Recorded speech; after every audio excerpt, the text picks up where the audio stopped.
സ്വന്തം മകളെ പിതാവ് കനാലിൽ മുക്കിക്കൊന്നു. കാരണം മറ്റൊന്നിനുമല്ല, ഇയാൾക്ക് പഞ്ചായത്ത് തിരഞ്ഞെടുപ്പിൽ മത്സരിക്കണം. അതിന് സ്വന്തം മകൾ ഒരു തടസ്സമാകുമെന്ന് കരുതിയാണ് അതിക്രൂരമായ ഒരു കൊലപാതകം ഇയാൾ ചെയ്തത്. നമുക്ക് വിശദമായി തന്നെ ഇതിനെപ്പറ്റി ഒന്ന് പറയാം.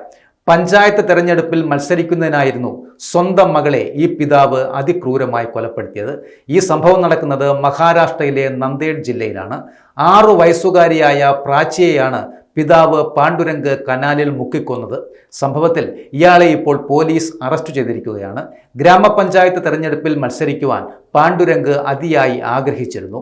എന്നാൽ 3 കുട്ടികളുള്ളവർക്ക് തിരഞ്ഞെടുപ്പിൽ മത്സരിക്കുവാൻ കഴിയില്ല എന്ന നിയമം ഇയാൾക്ക് വലിയ തടസ്സമായി മാറുകയായിരുന്നു. ഇതേ തുടർന്നാണ് 3ാമത്തെ കുട്ടിയായ പ്രാച്ചിയെ ഒഴിവാക്കുവാൻ ഇയാൾ തീരുമാനം എടുക്കുന്നത്. കുട്ടിയെ കനാലിൽ കൊണ്ടുപോയി മുക്കിക്കൊല്ലുകയായിരുന്നു. തുടക്കത്തിൽ കുട്ടി അബദ്ധത്തിൽ കനാലിൽ വീണതാണെന്ന് പാണ്ഡുരംഗ് പോലീസിനോടും നാട്ടുകാരോടും പറഞ്ഞു നടന്നു. എന്നാൽ ഇയാളുടെ പെരുമാറ്റത്തിൽ സംശയം തോന്നിയ പോലീസ് വിശദമായി ചോദ്യം ചെയ്തതോടെ കുറ്റം ഇയാൾ സമ്മതിക്കുകയായിരുന്നു. 3ാമത് ഒരു കുട്ടിയുള്ളതിനാൽ തെരഞ്ഞെടുപ്പിൽ മത്സരിക്കുവാൻ അയോഗ്യത കൽപ്പിക്കപ്പെടുമെന്ന ഭയമാണ് ഇയാളെ ഈ കൊലപാതകത്തിലേക്ക് നയിച്ചിരിക്കുന്നത് എന്നാണ് ഇയാൾ മൊഴി നൽകിയിരിക്കുന്നത്.